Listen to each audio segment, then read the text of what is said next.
as Sri Lankan authorities worry about the potential of more suicide attacks by the group behind the Easter Sunday bombings. One newspaper has published an exhaustive study of all the Islamic terror attacks around the world since 9/11. According to the German newspaper Die Welt, Islamic extremists have carried out 31,222 attacks in the past 18 years. Those attacks have killed 146,811 people around the world.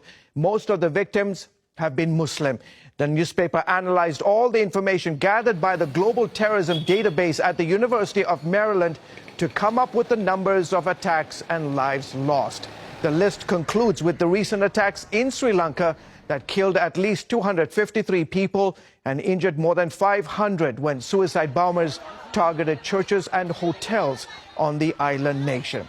Joining me to discuss the impact of those sobering numbers is Muhammad Tawhidi. He's a third-generation Iranian-born Australian Muslim and author of The Tragedy of Islam, Admissions of a Muslim Imam. Mr. Tawhidi, thank you so much for coming on the show. The research shows the geography of Islamist terror stretches today from Europe to the Middle East, Asia, and Africa.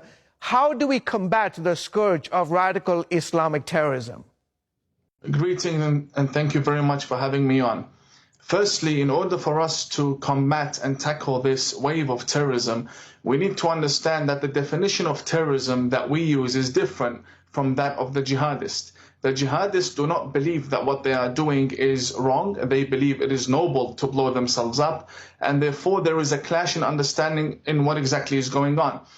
Firstly, they do not need an actual government or a geographic location to establish a caliphate. They target areas with weak intelligence and governments that are paying attention to other issues such as political correctness, and they infiltrate and drive their agenda in these areas. The world saw new images of ISIS leader Abu Bakr al-Baghdadi this week as he warned followers that the battle of Islam against the Crusaders is a long battle, he said.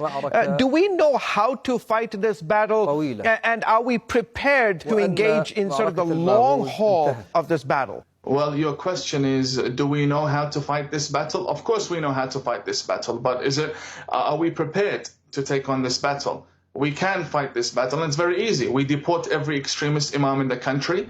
We cancel visas of people coming in from Iran and Saudi Arabia to preach hatred in this coming month of Ramadan to the West.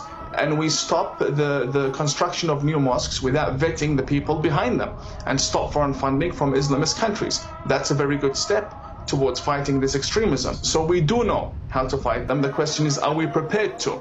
And unfortunately, Europe is being run by governments that do not care about their Christian heritage and Christian religion. They don't care about anything that's happening. All they want to do is rule and stay in power, and they use the political correctness machine to do so. Talk about the political correctness. Is that going to be the death of our societies around the world? It is the current beginning of the death. It's already happening. There are areas in France where Christians cannot walk freely. President Macron has come out saying that the Islamist movements want to secede from France. This is a leader of a country telling you that he has lost control. He's admitting finally that he has lost control. There are serious agendas being played in that region. Look, I am a Muslim, but I cannot live in an Islamist theocracy. I can live in a Christian government based on their constitution, because that is where peace lies. I can't live in a place where ISIS rules the area. That's no Muslim with a brain that works would want to live under ISIS, right? And when we come to the West trying to warn the governments and intelligence agencies about what is happening, about the people we fled from, we have this new political correctness agenda that tells us, oh, we're the racists, we're the ones who are traitors, and the extremists needs to be understood and embraced, and they have a point, let's listen to them. And sooner or later they're in parliament, they're in government, and there you go in America, you have Ilhan Omar and Rashida Tlaib changing the narrative in Washington that is now affecting the whole, influencing and affecting the narrative around the world, attacking Jews, attacking Christians, and this is just the beginning. So if Christians don't wake up, Christian leaders don't wake up, then we Muslims who fled from extremists can't help you anymore. We tried warning you. ISIS may have lost their self-styled caliphate in Iraq and Syria, but they are still a threat in many countries, right? It's not self-styled caliphate. It's a real caliphate. They have announced a caliph, and they have an army, and they have a mission, they have an agenda, and they have a lot of influence, and they have politicians in the West that love them, and they have people who lead organizations, not-for-profit organizations in Australia that refuse to condemn them. They have an agenda that is widespread in different names. It is a well-established caliphate. Let's be real about it. We are fighting a real caliphate. We're not fighting a so-called caliphate. This is the true extremist Islamist militant ideology that is taking over our lands and our countries. And you see, with one attack, they took 300 lives in Sri Lanka, injured over 500 people. This is not a so-called caliphate. This is a caliphate in action, and we need to treat it as a caliphate in action, take it seriously, and drive them to the ground.